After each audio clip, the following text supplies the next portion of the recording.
زندہ رہے حسین، زندہ رہے حسین، زندہ رہے حسین، زندہ رہے حسین۔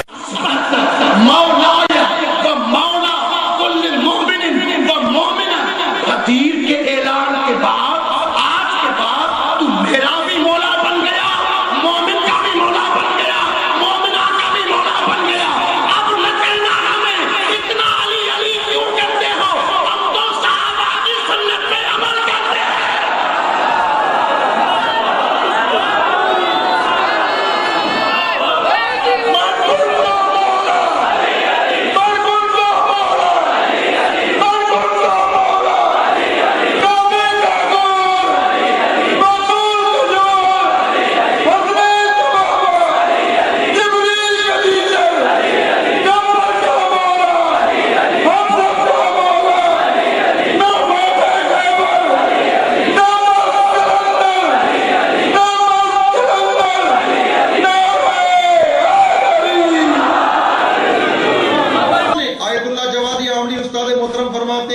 کہ بعض لوگوں نے یہ کہا ہے کہ جب جناب زینب کبریٰ سلام اللہ علیہا آنکھوں میں آنکھیں ڈال کے یزید کے خطبے دے رہی ہے، یا یزید لا تمہو ذکرنا، کہ یزید ہمارے ذکر کو تم کبھی مٹا نہیں سکتے ہو، تم چاہتے ہو کہ اس کو کربلا کے قصے کو ایک کپڑا پہنا کے جبر کی شکل دے کے باغیوں کا قیام شکل دے کے خاموش کر دو۔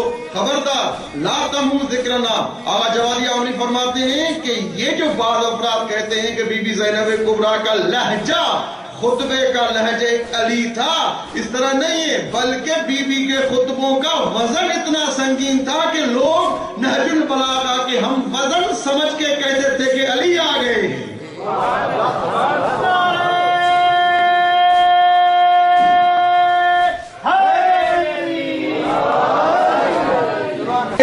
کہ ارشاد رب العزت حدیث قدسی میں ہوا، لما خلقت الافلاک، اے حبیب اگر تم نہ ہوتے تو میں کائنات کو خلق نہ کرتا۔ یہ آدھی حدیث آپ کو سنائی دیتی ہے، پوری حدیث اس طرح نہیں ہے۔ لما خلقت الافلاک، اے حبیب تم نہ ہوتے تو میں کائنات کو خلق نہ کرتا۔ حدیث کا فقرہ آگے بڑھا، ولولا علی لما خلقتک، اے حبیب اگر علی نہ ہوتے تو وہ تجھے بھی خلق نہ کرتا۔ آگے حدیث بڑھتی ہے، لما خلقت الافلاک، اے حبیب تم نہ ہوتے تو میں کائنات کو خلق نہ کرتا۔ ولولا علی لما خلقتک، اگر علی نہ ہوتے تو میں تجھے بھی خلق نہ کرتا۔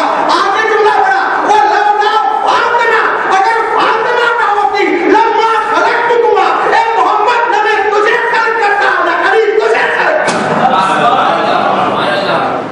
فقط مرد لوگ امام زمانہ کے سپاہی تھوڑی ہیں، عورتیں بھی امام زمانہ کی فوج میں ہیں، لیکن جو امام زمانہ کے ماننے والی عورت ہو، حسین ابن علی کے ماتم میں شرکت کرنے والی عورت ہو، فاطمہ زہرا کا نام اس کے بی بی فاطمہ زہرا کے نام سے مزین ہو، کسی کا فاطمہ نام ہے، کسی کا زہرا نام ہے، کسی کا ام البنین نام ہے، کسی کا سکینہ نام ہے، خبردار، بی بی کا نام رکھنے کے بعد اگر تو نے بے پردگی کی، خود بی بی رو کے کہیں گی مجھے کتنی تکلیف ہوئی، تو نے میرا نام رکھا۔ اپنی ماں بہنوں سے پوچھتا ہوں، 6 مہینے کا بچہ پانی کتنا پیتا ہے؟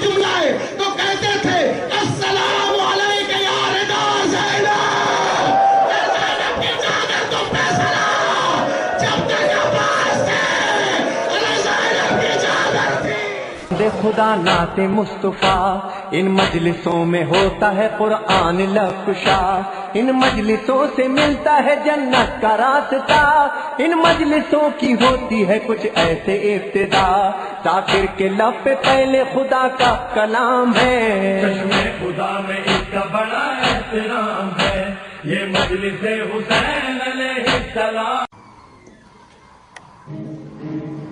لا حول ولا قوة إلا بالله العلي العظيم.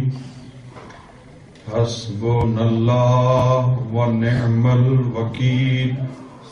نعم المولى ونعم النصير. الحمد لله الذي لا يبلغ مدحته القائلون ولا يحصي نعماءه العادون ولا يؤدي حقه المجتهدون ولا يدركه بعد الهمم ولا يناله غوص الفتن الذي ليس لصفته حد محدود ولا نعت موجود ولا وقت معدود ولا أجل ممدود. فطر الخلائق بقدرته ونشر الرياح برحمته ووتد بالصخور ميدان أرضه. الصلاة والسلام والتحية والإكرام على النبي الأمي القرشي الأبتحي الهاشمي المكي المدني الذي سمي في السماء بأحمد وفي الأرض بأبي القاسم المصطفى محمد.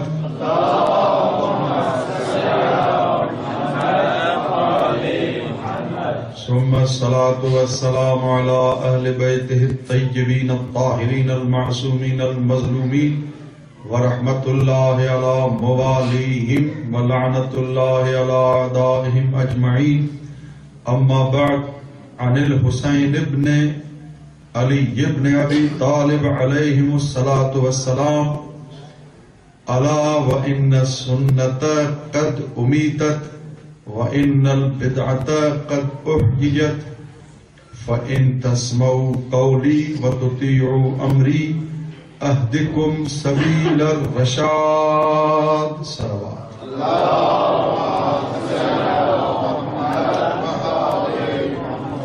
بسم الله الرحمن الرحيم.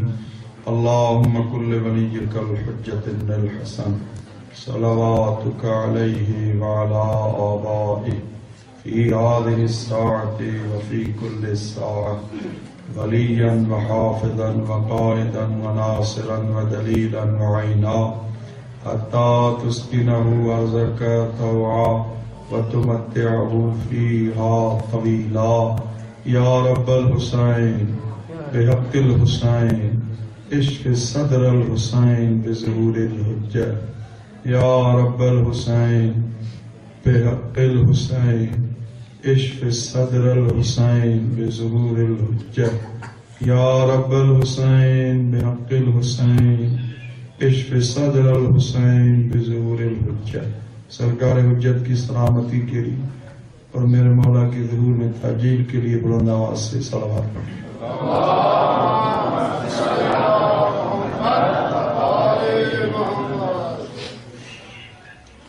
میرے معزز ساتھیوں اور علماء کرام، طلاب عزیز،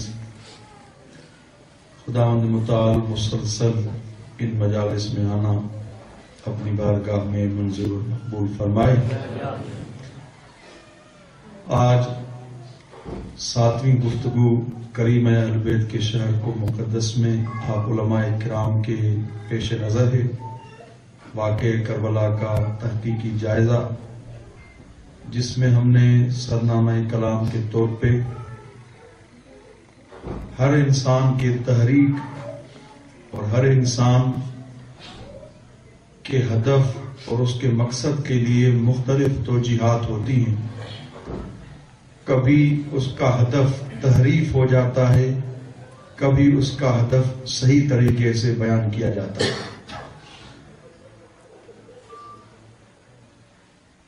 تو ہم نے سید الشہداء کے اس مقصد کو اور واقع کربلا کو ایک محققانہ نگاہ کے لیے خود اسی شخص کا فرمان انتخاب کیا ہے کہ جس کا یہ قیام تھا۔ ظاہر سی بات ہے کہ وہ ہستی بہتر بتائے گی کہ میں کس چیز کے لیے نکلا ہوں، میرا کیا مقصد تھا، بجائے ان کے کسی اور سے پوچھیں تاکہ یہ انحراف پیش آئے اور تحریف وجود میں آ جائے۔ خود ان سے پوچھیں۔ مولا فرماتے ہیں الا وان سنت قد امیتت، سنت محو اور مر گئی ہے اور بدعت زندہ ہو گئی ہے۔ فَإِن تَسْمَعُوا قَوْلِي، یہ بیمار معاشرہ اگر میرا قول اور میری بات کو سننا چاہے اور میرے امر کی اطاعت کرے، اہدکم سبیل الرشاد، تو میں اس مصیبت اور اس بیماری سے نجات دے کے آپ کو نیک راستہ دکھا سکتا ہوں۔ ایک صلوات پڑھیے محمد وآل رمضان۔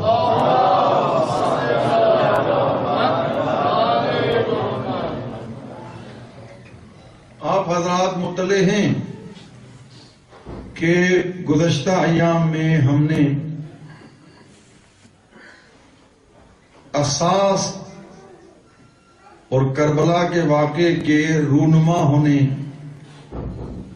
کے بنیادی عوامل پہ گفتگو کی کہ کہاں سے سنت کائنات کے نبی کی سنت محو ہونا شروع ہوئی اور بدعت احیا ہوئی کہ یہ کربلا کا واقعہ وجود میں آئے۔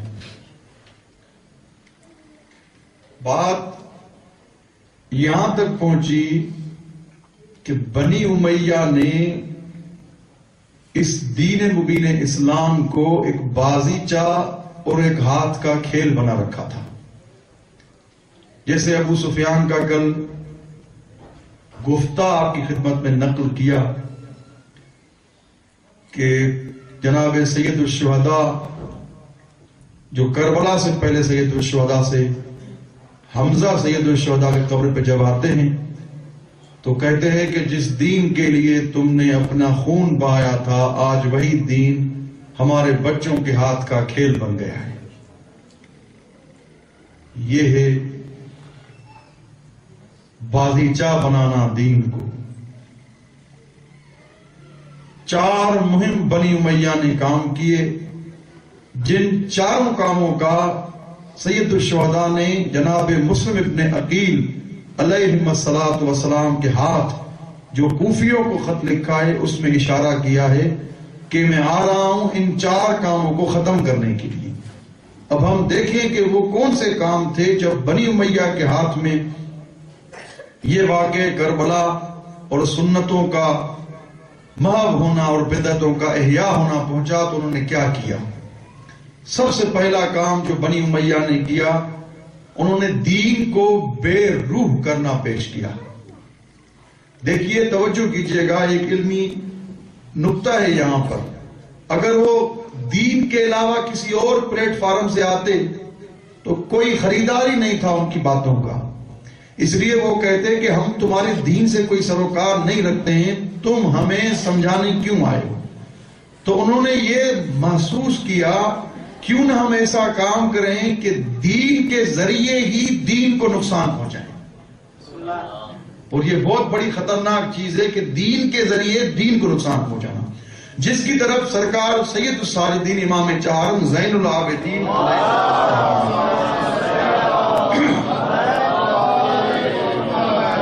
مولا نے اشارہ کیا ایک دعا میں، لا تجعل فی دیننا، خدایا ہمارے دین میں مصیبت قرار نہ دے۔ لا تجعل، پہلے مصیبت کی مولا نے بات کی، اس کے بعد کہہ رہے ہیں یہ مصیبت ہمارے دین میں نہ آ جائے۔ دین کی مصیبت کیا ہے؟ دین کی مصیبت یہ ہے کہ دین کے نام سے کوئی دین پہ ہی حملہ کرے، دو روح ہو کے آئے۔ آسان اور سلیس اصطلاح میں یہ ہے کہ بے نقاب دین کا ہو اور نقصان بھی دین کو پہنچے۔ بنی امیہ نے دین کو بے روح بنانے کی کوشش کی، اور کیا؟ کیوں؟ اسی لیے لوگوں کے لیے امر مشتبہ ہو گیا. جب فتنہ آتا ہے تو فتنے کے نافذ ہونے کا بہترین عامل یہ ہوتا ہے کہ لوگوں کے لیے امر مشتبہ ہو جاتا ہے کہ ہم کس امر کو انتخاب کریں. حق اور باطل میں لوگوں کے لیے تشخیص دینا مشکل ہو جاتی ہے. ان لوگوں نے ایسا کام کیا کہ لوگ حق کو حق نہ سمجھیں اور باطل کو باطل نہ سمجھیں. تعبیر علمائی اور دقیق میں یہ عرض کروں، انہوں نے حسن و خوب عقلی اور شرعی کا انکار نہیں کیا، بلکہ حسین چیز کو کبھی کر کے پیش کیا، کبھی چیز کو حسین کر کے پیش کیا. یہ تھا بنی امیہ کا خطرناک حربہ. حسن و خوب عقلی کا انکار نہیں کیا. انہوں نے کہا ہاں نماز اچھی چیز ہے، روزہ اچھی چیز ہے، زکوٰۃ اچھی چیز ہے، لیکن یاد رکھیے گا نماز میں اگر نعوذ باللہ العیاذ باللہ لعنت پہ علی ابن ابی طالب نہ ہو تو وہ نماز نامکمل ہو. اس طرح کا حسن کی جگہ خوب آ گیا. لوگوں کے لیے تشخیص دینا مشکل ہو گئی کہ ہم کیا کریں. ابھی جیسے بسا اوقات پاکستان میں اور دوسری جگہوں پہ بھی یہی ہوتا ہے، دو عالم دین ہیں، دونوں امامے کے ساتھ ہیں. ایک کہتا ہے فلاں چیز فلاں جگہ پہ واجب ہے، ایک کہتا ہے نہیں ہے. اب لوگ بیچارے سادے ہیں، ان کے لیے مشکل ہو جاتا ہے کہ وہ بھی معمم، وہ بھی معمم، وہ بھی کم کا پڑھا، وہ بھی کم کا پڑھا، وہ بھی نجفی، وہ بھی نجفی. اب ہم بیچ میں کیا سمجھیں کہ بالآخر واجب ہے یا نہیں ہے؟ توجہ کیجئے گا. یہ آج کل بھی اسی چیز کے ذریعے لوگوں کو دین کے نام سے دین سے دور کیا جا رہا تھا. کائنات کے علی اس وقت بھی مظلوم تھے، آج بھی مظلوم ہیں کہ علی کے ہی نام سے لوگوں کو علی کے نام سے ہی دیندار بنایا جا رہا ہے، جبکہ ان کو دین سے دور کیا جا رہا ہے.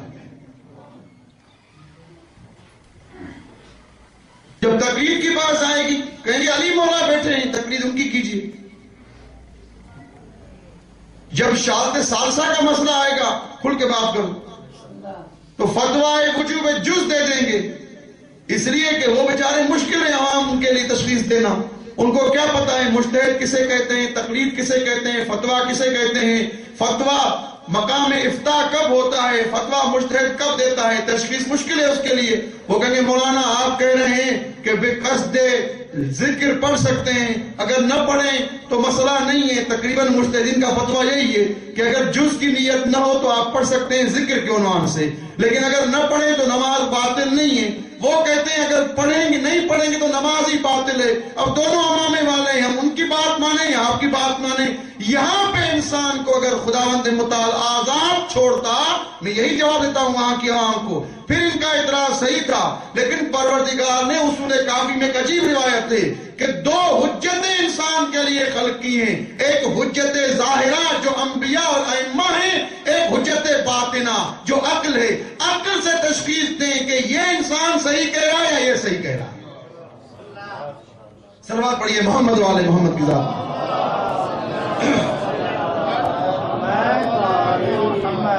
عقل انسان اسی لیے ہے کہ تشخیص دے. لوگوں کے لیے امر مشتبہ ہے. آج جو آتا ہے کہتا ہے کہ وہ آتے ہیں کہتے ہیں مقصر ہیں علی ابن ابی طالب کے لیے، وہ آتے ہیں کہتے ہیں نہیں وہ علی ابن طالب سے میں افراد کرتے ہیں.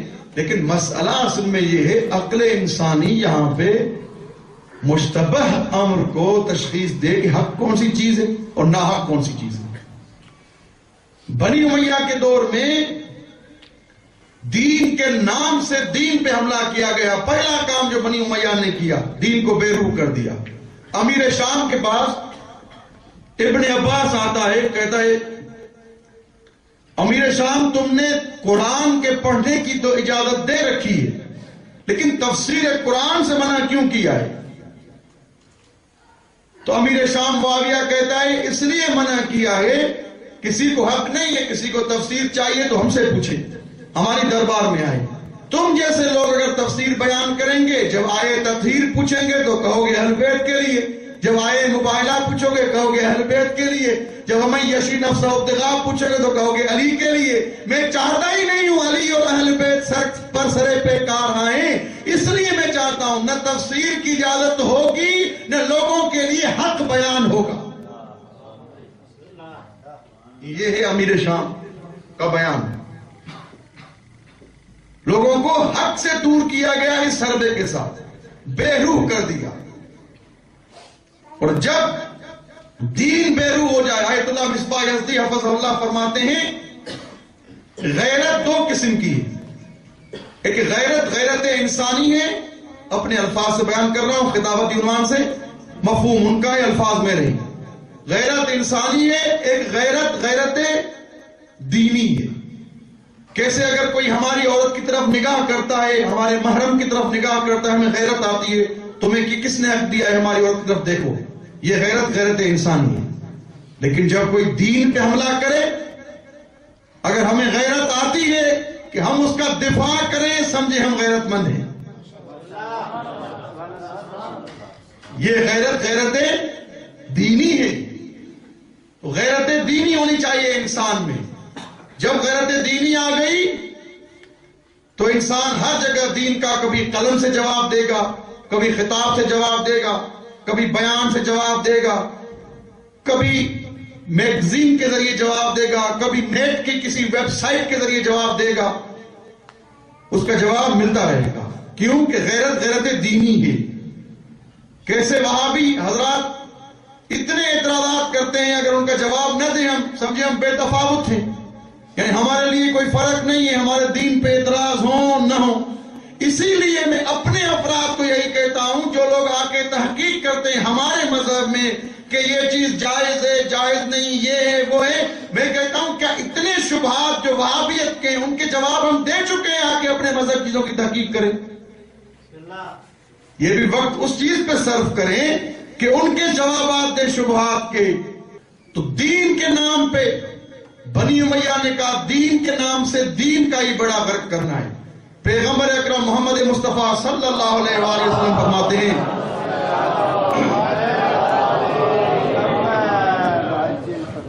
السحت بالہدیہ والربا بالبیع. ایک زمانہ ایسا آئے گا کہ رشوت کو ہدیے کے طور پہ دیا جائے گا اور سود کو بیع کے طور پہ کھایا جائے گا. لوگ کہیں گے یہ تحفہ ہے جبکہ وہ رشوت ہوگی. مولا کائنات کا ایک گورنر ہے، اس کے پاس کوئی تحفہ کر کے کوئی چیز لایا تھا. کہا مولا یہ مجھے رشوت دینا چاہ رہا تھا. کہا مولا یہ رشوت نہیں تھی، یہ تحفہ تھا. مولا نے کہا اگر یہ اس منصب پہ گورنری کے منصب پہ نہ ہوتا کیا پھر بھی تم اسے تحفہ دیتے؟ کہا نہیں. مولا کہا اس سے معلوم ہو رہا یہ تحفہ نہیں تھا، رشوت تھی. صلوات پڑھیے محمد آل محمد کے ساتھ.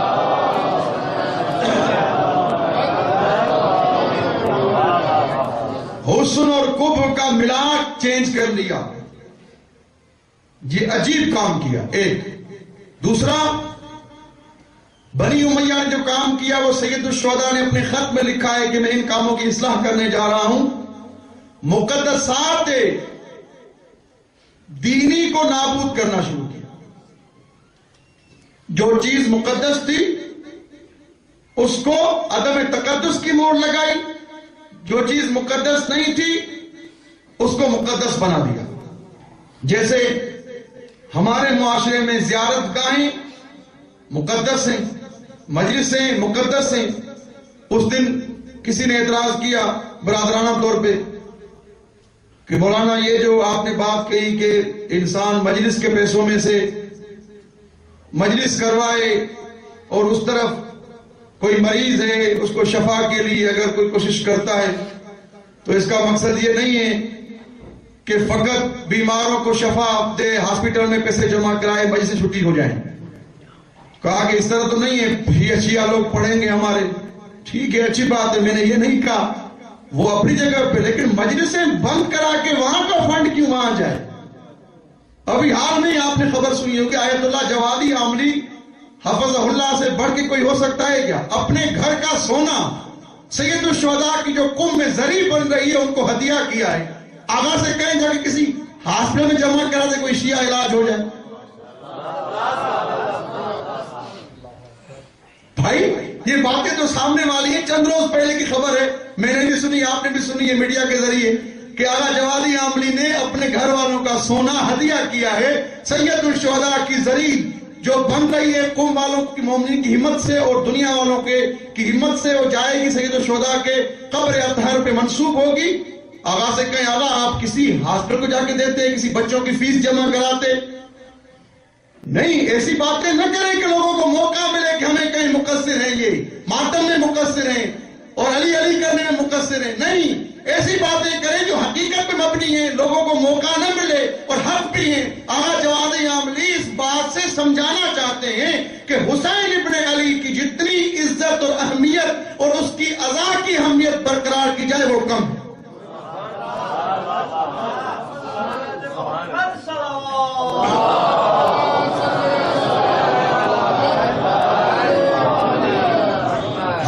کوئی ہاسپٹل سے آئے، صدقہ ہو، ان کے لیے جا کے آگا کوئی مجلس کرتا ہے 28 صفر کو، قبلہ آپ مجلس اس سال نہ کیجئے، مجلسیں تو بہت ہو رہی ہیں، جا کے یتیم خانہ کھولیے، جا کے غریبوں کو فیس کے پیسے دیجئے، اس لیے کہ وہ بچے نہیں پڑھ پائیں گے، جاہل ہوں گے۔ اچھی بات تھوڑی ہے کہ شیعہ جاہل ہوں، خدا کے بندے اس مکتب سے، اس منبر سے فقط تم ننگر حسینی کو کیوں دیکھ رہے ہو؟ اس مجلسوں سے، اس تقریروں سے ہزار لوگ علم کا جام بھر کے یہاں سے اٹھیں گے۔ اس چیز کو بھی دیکھیں آپ کہ یہاں سے لوگ کیا حاصل کر کے جا رہے ہیں۔ تقدس جس چیزوں کا ہے ان کو مقدس قرار دیجیے۔ یہ علماء کرام سے ایک حقیر کی ریکویسٹ ہے کہ مبادا لوگوں کو موقع ملے خام خواہ کا سید الشہداء کی عزاداری اور اس کی حفاظت ہم سب کا فرض ہے۔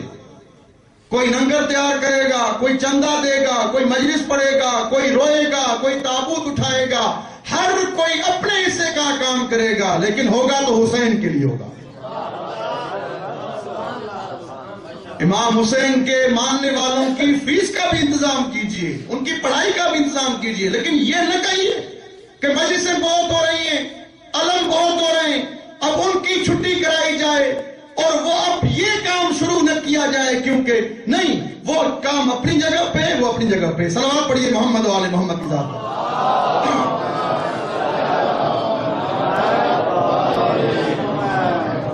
اسی لیے امریکہ میں کانفرنس ہوئی، اس میں یہ نظریہ پیش ہوا کہ ہمیں دین وہ دین چاہیے جو بغیر خمینی کے ہو رحمت اللہ علیہ۔ ہمیں خمینی والا دین نہیں چاہیے، یعنی کیا، انہیں دین کو روح خمینی دین سے چھین لو۔ اور بڑے عالم وہاں جمع ہوئے، انہوں نے تائید کی، انہوں نے کہا خمینی کیا، ہمیں کچھ اور چاہیے۔ صلوات پڑھیے محمد و آل محمد کی ذات پر۔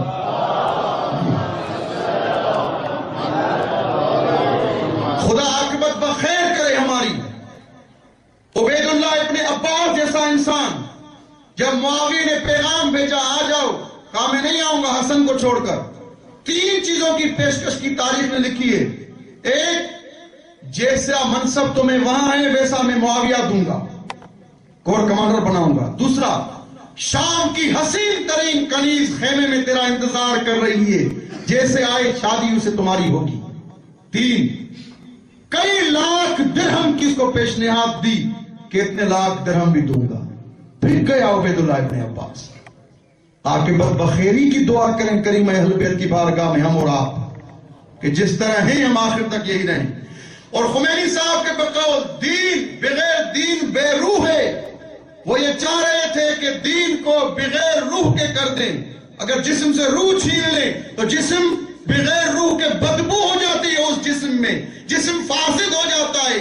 یہی سبب ہے ایک عالم دین لبنانی ہے سرکار خمینی صاحب روحی لہ الفدا کو خواب میں دیکھتا ہے، کہتا ہے بڑے سفید لباس پہنے ہوئے ہیں، کیا آپ کو انقلاب کام آیا؟ کیا آپ کو عرفان کام آیا؟ کیا آپ کو فقہ کام آئی؟ کیا آپ کو تفسیر کام آئی؟ کیا آپ کو شرح دعائے سحر کام آئی؟ کیا کام آیا کہ آپ جنت میں ہیں؟ سرکار خمینی صاحب فرماتے ہیں نہ مجھے انقلاب کام آیا، نہ مجھے تفسیر کام آئی، نہ مجھے عرفان کام آیا، نہ مجھے فقہ کام آئی، مجھے کام آئی تو ایک چیز، اے لبنانی عالم سن لو، آج خمینی قدسکن کا یہ بیان ہے کہ الجنت مضمونۃ لمحبی علی ابن ابی طالب، جنت ضمانت شدہ ہے علی کے محبوں کے لیے۔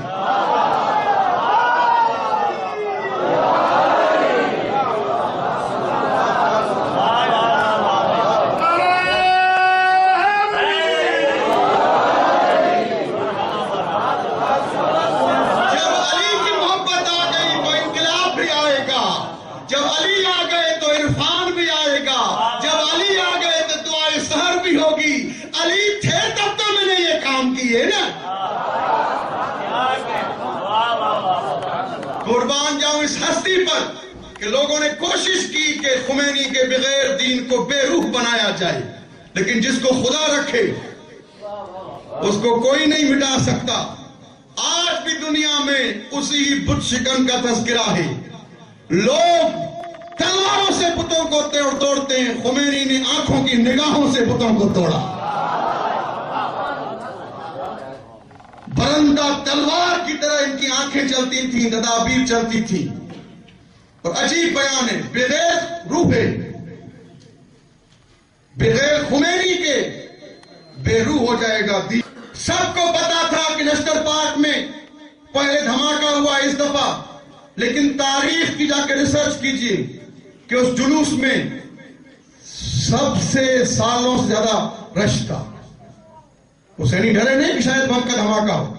یہ قوم ڈرتی نہیں ہے، خام خیالی ہے ان کو کہ ہم کوئی ڈر جائیں گے، اس لیے کہ خمینی بت شکن کے ماننے والے ہیں، ہم تدبیر کے ساتھ چلتے ہیں. تو دو کام کیے بنی امیہ نے. ایک، اس دین کو بے روح کر دیا.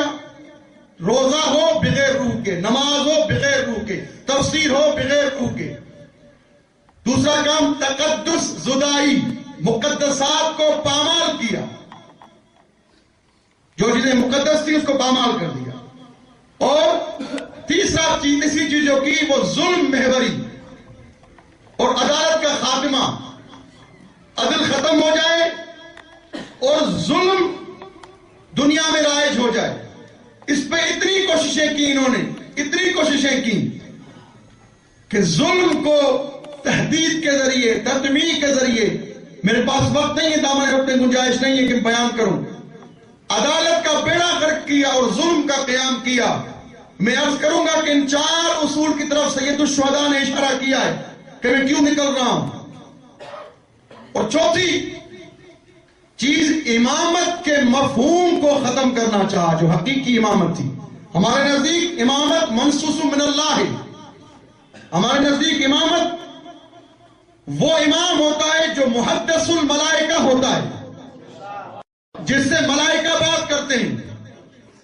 آپ نے کبھی دقت کی ہے سید الشہداء کربلا کے میدان میں اتنا یہ لفظ کیوں کہہ رہے ہیں؟ انا ابن رسول اللہ، میں اللہ کے رسول کا بیٹا ہوں. یعنی یاد رکھو کہ تم جس امام کا معیار سمجھتے ہو، میرے پاس معیار کیا ہے؟ جو رسول کو اگر مانتے ہو، اسی نے تعین کیا تھا علی کو، اس کا معین شدہ میں حسین. اور نبی رسول اللہ جعفر ابن محمد اشعث، تاریخ نے واقعہ لکھا ہے. صفوان جعفر سے پوچھتا ہے کہ ابن مہاجر تمہارا باپ تھا، وہ تو برا آدمی تھا، تم کیسے شیعہ ہو گئے علی ابن ابی طالب کے؟ کہا اور بات نہیں تھی. ایک دن منصور نے، خدا رحمت کرے منصور کو، منصور نے مجھے بھیجا کہ مدینے کے حسنی سادات اور حسینی سادات کی کمک کرو تاکہ ہماری حکومت کی تقویت ہو. لیکن یہ جو شخص جس کا نام صادق ہوگا، صلوات پڑھیں محمد علیہ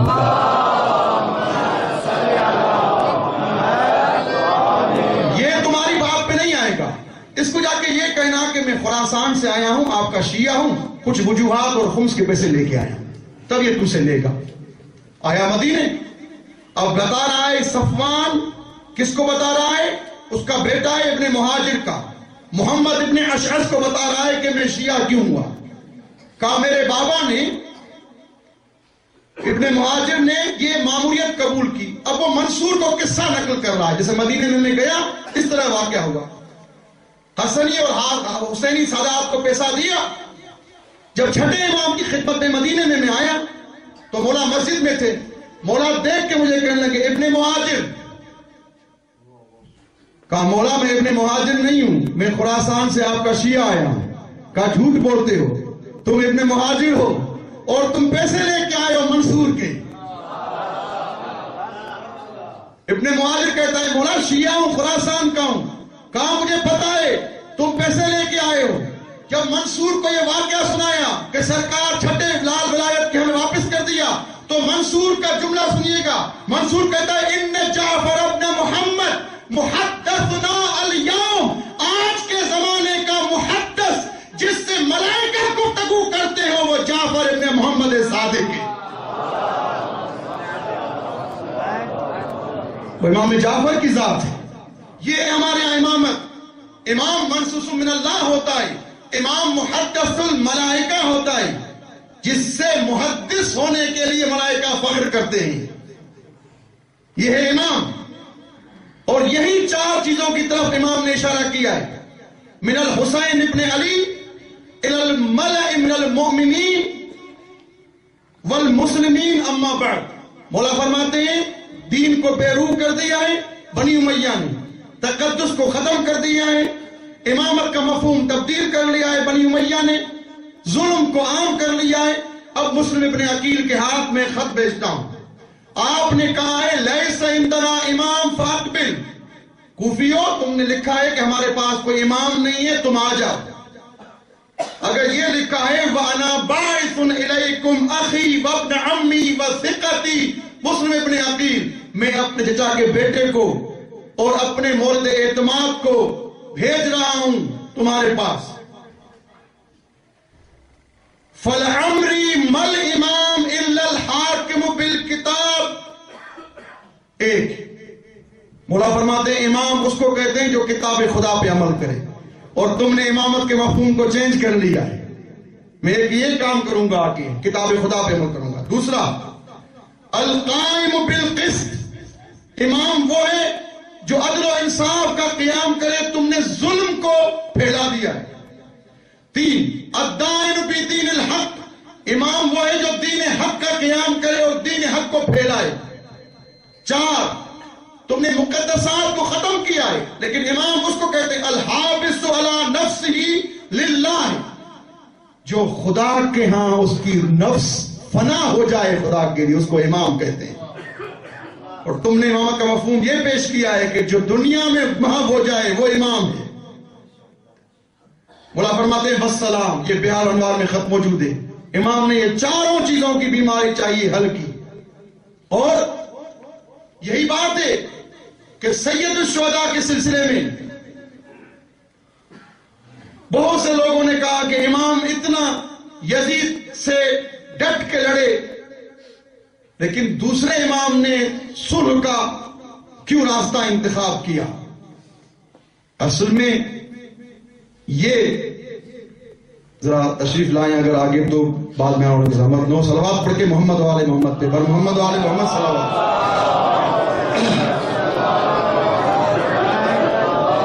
تشریف لائیں گے آگے، جگہ بہت خالی ہے تو مہربانی ہوگی. بر محمد و آل محمد صلوات.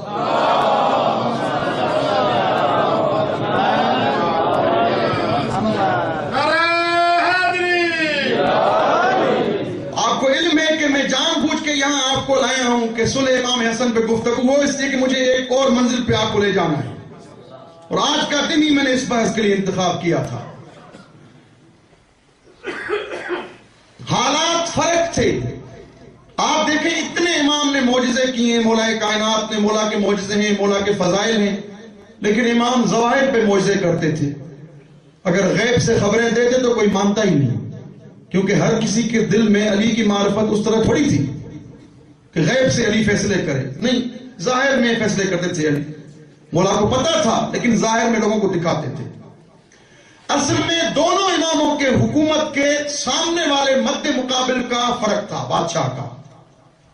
معاویہ سب کے سامنے ایک متدین انسان کے طور پہ معروف تھا، کیونکہ اس نے دین کے ذریعے اپنا ایک دیندار شخص عنوان سے انٹروڈکشن کروایا تھا. اپنے آپ کو انٹروڈیوس کیا تھا کہ میں دینی ایک انسان ہوں، دین کا رہبر ہوں، دین کا گائیڈ ہوں. یہ ایک.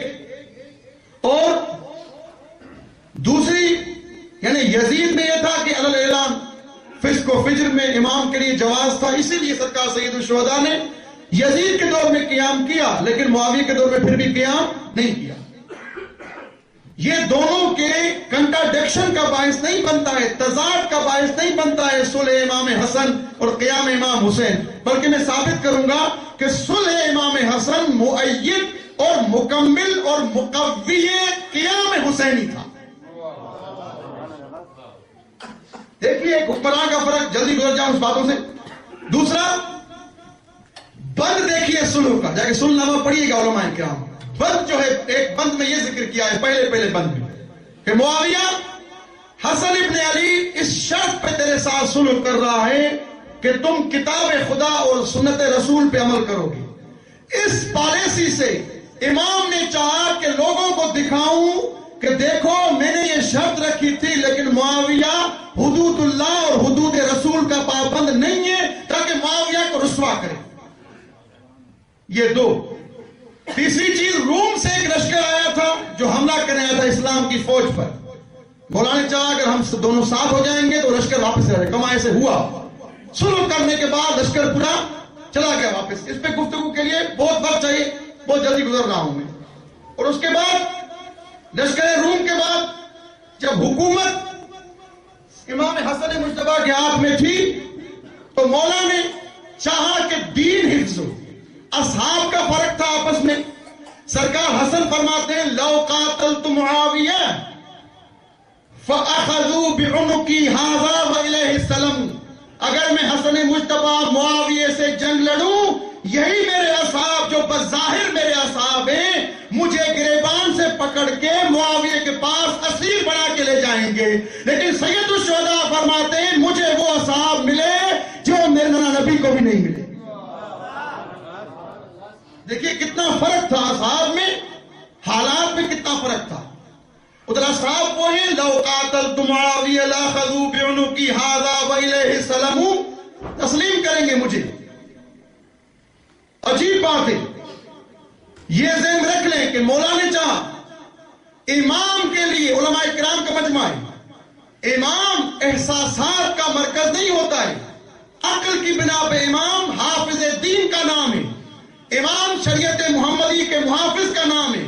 کبھی بھی امام جذبات سے کام نہیں لیتا ہے. ایک علمائی اصطلاح میں اس کو بیان کروں کہ علم اصول میں جو طریقیت اور موضوعیت پہ بات ہوئی ہے، حکومت امام کے لیے موضوعیت نہیں رکھتی ہے، طریقیت رکھتی ہے. اصل موضوعیت حفظ دین اور ایمان مرد میں. کبھی وہی دین تلوار حیدر کرار سے بچتا ہے، کبھی وہی دین صلح حسن سے بچتا ہے، کبھی وہی دین تلوار خون حسین سے بچتا ہے، کبھی وہی دین دعائے سجاد سے بچتا ہے.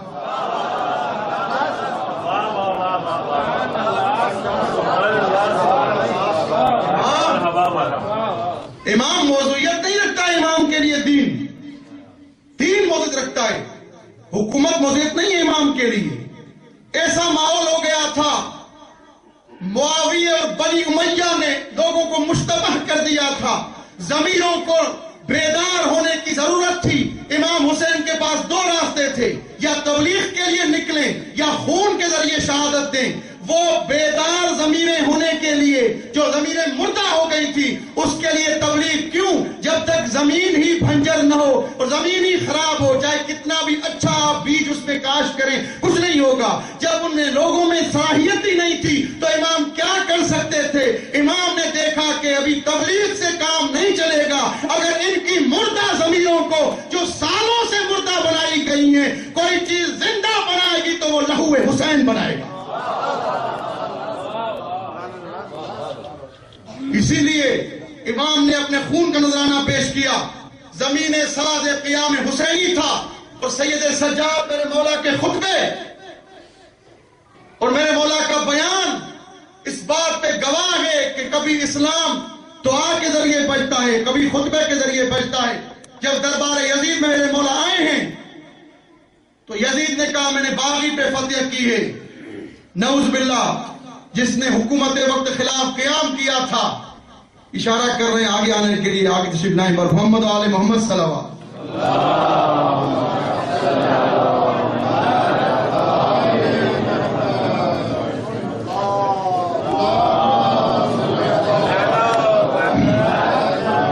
بس ایک جملہ اور ہے فضائل کا، اس کے بعد ذکر مسائل. امام جب بازار میں آئے اس کو فضائل کے رخ سے دیکھیں، اس کو تحلیل علمی کے رخ سے دیکھیں. کہہ رہا ہے ہم نے باغی کے فتح کیا. اب یہ شام والے لوگ بیچارہ ہیں، ان کی ضمیریں مردہ ہو چکی ہیں. تو یہ یہی کہتے کہ جب ضمیریں مردہ ہو گئی تو ہمارا کام نہیں ہے ابھی.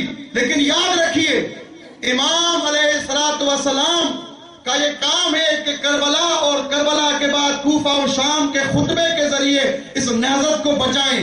جب اس نے کہا کہ باغی پہ فتح کیے، اب مولا نے کہا یزید مجھے اجازت دے اس لکڑی کے ٹکڑوں پہ سید سجاد خطبہ کہے.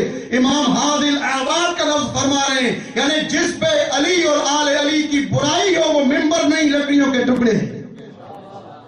اور امام نے وہ خطبہ دیا ہے، من عرفنی فقد عرفنی، جو مجھے پہچانتا ہے وہ مجھے پہچانتا ہے، وہ من لم یعرفنی، جو مجھے نہیں جانتا ہے، انشأتہ بحسبی و نسبی، میں شروع کرتا ہوں ابتدا کرتا ہوں اپنے حسب سے اور نسب سے. انا ابن رسول اللہ، انا ابن فاطمۃ الزہرا، انا ابن خدیجۃ الغرا، انا ابن من عرج به الى السماء، انا ابن من قاب قوسین او ادنا، میں اس کا بیٹا ہوں جس کو آسمان پہ معراج کر لیا گیا. اس کے بعد صفات بیان کر رہے ہیں، انا ابن علی المرتضی، انا ابن مکہ و منی، انا ابن زمزم و صفا، میں مکے کا بیٹا ہوں، میں زمزم کا بیٹا ہوں، میں صفا کا بیٹا ہوں. آغا جواد یامری فرماتے ہیں یہ مولا کیوں فرما رہے ہیں میں مکے کا بیٹا ہوں، میں منی کا بیٹا ہوں، میں صفا کا بیٹا ہوں، میں زمزم کا بیٹا ہوں. الفاظ مفہوم آغا کا ہے، الفاظ میرے ہیں، ادائیگی کر رہا ہوں خطابت کے انداز میں. میرے آغا جواد یامری فرماتے ہیں، مولا فرماتے ہیں میں مکے کا بیٹا ہوں، میں زمزم کا بیٹا ہوں، میں صفا کا بیٹا ہوں، میں مروہ کا بیٹا ہوں. مولا فرمانا یہ چاہتے ہیں جیسے بیٹا اپنے باپ کی بقا کا باعث بنتا ہے، مولا فرمانا یہ چاہتے ہیں خبردار تم نے زمزم کا پانی نہیں پینے دیا، تم نے صفا اور مروہ کے درمیان نہیں دوڑنے دیا، تم نے کعبے کا طواف نہیں کرنے دیا. لیکن یاد رکھو جیسے بیٹا باپ کی بقا کا باعث ہوتا ہے، کعبہ ہے تو ہمارے سب کے، زمزم ہے تو ہمارے سب کے، صفا اور مروہ کے چکر ہے تو ہمارے سب کے.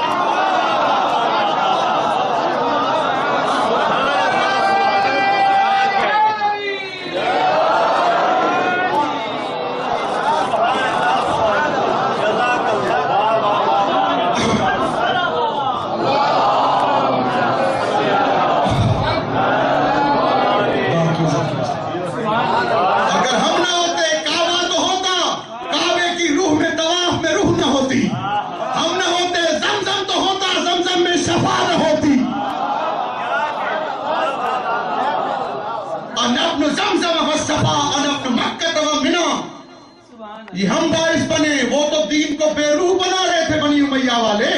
جب یزید نے کہا کہ میں سوریا میں گیا ہوں، جب آزان کا ٹائم ہوتا ہے جو حافظ جو اندھا جہاں بیٹھا ہوتا ہے وہی آزان کہتا ہے. یزید نے سب کو اشارہ کیا آزان کہو تاکہ انقلاب نہ آ جائے، رسوائی ہو رہی ہے میری. اور اس کے بعد جب آزان کہنے کا اشارہ کیا، اس کے بعد میرے مولا نے فرمایا جب کائنات کے نبی کا نام آیا اشہد ان محمد رسول اللہ، کہا یا یزید ھذا جدکم جدی، یہ جس کا آزان میں آواز آ رہی جس کا نام، یہ تیرا جد ہے یا میرا جد ہے؟ یزید نے کہا تیرا جد ہے. اگر تیرا جد نہیں میرا جد ہے تو باقی تو ہے، ہم نمازی کے بیٹے.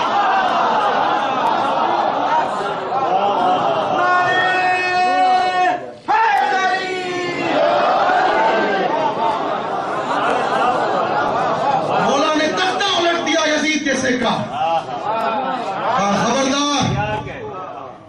لیکن کبھی خطبہ سجاد سے، کبھی دعائے سجاد سے، کبھی صلح حسن سے.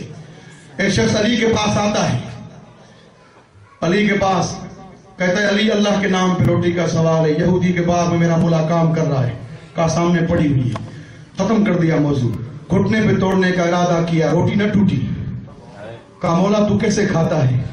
مجھ سے ٹوٹی نہیں جا رہی.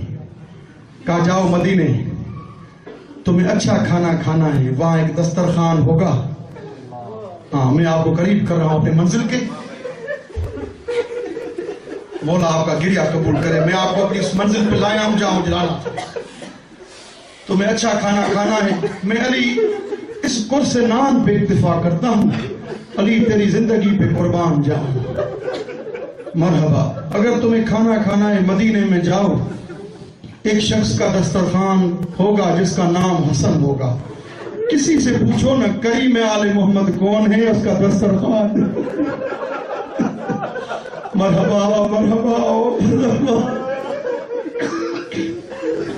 دسترخوان کا جان بوجھ کے ذکر کر رہا ہوں تاکہ تمہیں معلوم ہو کہ آپ بھی آج حسن کے دسترخوان پہ آئے. مولا آپ کا گریہ قبول کرے، عزادارو ماتمدارو مولا آپ کا رونا قبول کرے۔ جیسے ہی مولا حسن کے دسترخوان پہ آیا، ایک لقمہ کھاتا ہے، ایک رکھتا ہے اپنے کپڑوں میں۔ کریم مولا آگے کہتے ہیں فقیر اگر تمہیں گھر لے جانا ہے تو حسن تمہیں دے گا، یہ بتاؤ کس کے لیے لے کے جا رہے ہو؟ کھا لو پیٹ بھر کے۔ کہا مولا اے کریم آغا اور کچھ نہیں ہے، میں یہودی کے باغ میں ایک شخص دیکھ کے آیا ہوں جس کی روٹی اتنی سوکھی تھی کہ گھٹنوں پہ نہیں ٹوٹ گئی۔ میرے مولا نے کہا وہ کائنات کا امیر علی میرا بابا ہے، یہ اسی کا دسترخوان ہے۔ مرحبا مرحبا مرحبا۔ ہاں عزادارو ماتمدارو میرے مولا پہ رونے والوں، بڑے مسائل ہیں میرے مولا حسن مجتبیٰ کے۔ کریم آل محمد ہے، میں آہستہ آہستہ اپنی منزل کے قریب کروں گا آپ کو۔ میرے مولا کے ماتمدارو، سخت مسائب ہیں میرے مولا حسن مجتبیٰ کی۔ عزادارو جب میرے مولا کو زہر دیا گیا نا، بیویاں آگے تھیں، ہاتھ تشت تشت میں، ہاتھوں میں تشتا، رو کے کہنے لگی جب حسن مولا کو کی حالت خراب ہوئی، بیویوں نے کہا حسن بھائی عزادارو ہمیں اکیلا چھوڑ کے جا رہے ہو۔ میرے مولا کے ماتمدارو، واحد جنازہ ہے، جب گھر سے نکلا ہے تو کفن سفید تھا، جب گھر واپس آیا ہے تو کفن سرخ رنگ کا ہو چکا تھا۔ ہاں عزادارو ماتمدارو، میں نے جان بوجھ کے جو جملے پڑھے ہیں اسی حسن کی ایک نشانی ہے جس کو حسین کربلا میں لے کے آئے۔ میں مقتل سے دو تین چیزیں پڑھوں گا، آپ علماء کرام کا مجمع ہے، رونا آپ کا مقدر ہے، میرا فرض ہے حقائق بیان کرنا، کوئی روئے نہ روئے۔ عزادارو ماتمدارو میرے مولا کے ماتمدارو، قاسم بن حسن کی مختصر شہادت ہے۔ جب شب عاشور ہوئی نا، یہ واقعہ مدیح المعاجز میں علامہ بہرانی نے لکھا ہے، سب کو بلایا، اصحاب کو بلایا، 14 سال عمر لکھی ہے جناب قاسم کی مقتل میں۔ کہا قاسم یہ بتاؤ تیرے نزدیک موت کیسے ہے؟ جب یہ بولا نا کہ کل سب قربان ہو جائیں گے، کہا چچا میں بھی قربان ہو جاؤں گا۔ عزادارو ماتمدارو، حسن کا یتیم فرما کہتا ہے مولا اہلا من الاسل، اگر تم پہ قربان ہونا ہے تو شہد سے بھی شیرین ہے موت۔ ہاں عزادارو ماتمدارو میرے مولا کے غم میں رونے والوں، یہ قاسم کل عاشور کا دن ہوا، بڑے اہتمام سے رونا۔ میں مقتل سے باہر چیز نہیں پڑھوں گا، لیکن ایک چیز سوچ کے پڑھنا، میں بھی پڑھوں تم بھی رو، شرم کر کے مت رونا۔ شاید حسن کی بیوہ آئی ہو، رو کے کہتی ہو مجھ قاسم کو یتیم سمجھ کے نہ رو، میں قاسم کی ماں برسا لینے آئی ہوں، جس کا بابا کربلا میں نہیں تھا، میں اس کی اجڑی ماں پھر آئی ہوں۔ ہاں عزادارو ماتمدارو، مولا آپ کو سوائے غم حسین میں کسی اور غم نہ رلائے۔ میرے مولا کے ماتمدارو، جناب قاسم نے اجازت لینا چاہیے، جیسے ہی میرے مولا کے پاس آئے، قبلہ میں نے کہیں نہیں پڑھا، لیکن 2 مقتل کی کتابوں نے اپنی آنکھوں میں پڑھائے، 2 مقتل کی کتابوں میں یہ جملہ موجود ہے، کسی شخص کے لیے جو کربلا کا شہید تھا مجھے یہ جملہ نہیں ملا، لیکن جناب قاسم کے لیے جملہ ملا۔ جیسے ہی قاسم آئے نا، میرے مولا حسین نے قاسم کو گلے سے لگایا، میرے مولا نے قاسم کو گلے سے لگایا، خوشی مقتل لکھتا ہے دونوں غش ہو گئے، اتنا روئے کہ قاسم بھی غش ہو گیا، حسین بھی غش ہو گیا۔ شاید حسین کو یہ بات یاد آئی ہو، ارے میرے بڑے بھائی کی اکیلی نشانی قاسم، یہ بھی چلا جائے گا۔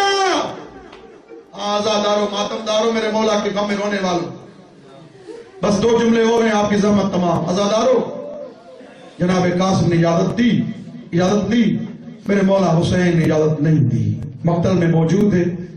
جناب قاسم خیمے کے کنارے پہ آ کے رونے لگے، بڑی حالت مضطرب ہے۔ ایک دفعہ یاد آیا بابا نے ایک تعویذ لکھ کے دیا تھا، قاسم جب بھی تمہیں حالت تمہاری مضطرب ہو جائے یہ تعویذ کھول کے پڑھنا۔ آج تک کبھی حالت مضطرب نہیں ہوئی تھی۔ قاسم کے غم میں رونے والوں، قاسم کو یتیم سمجھ کے نہیں رونا۔ اصل وہ تعویذ کو کھولا، تعویذ میں لکھا ہوا تھا قاسم جب بھی میرے بھائی حسین پہ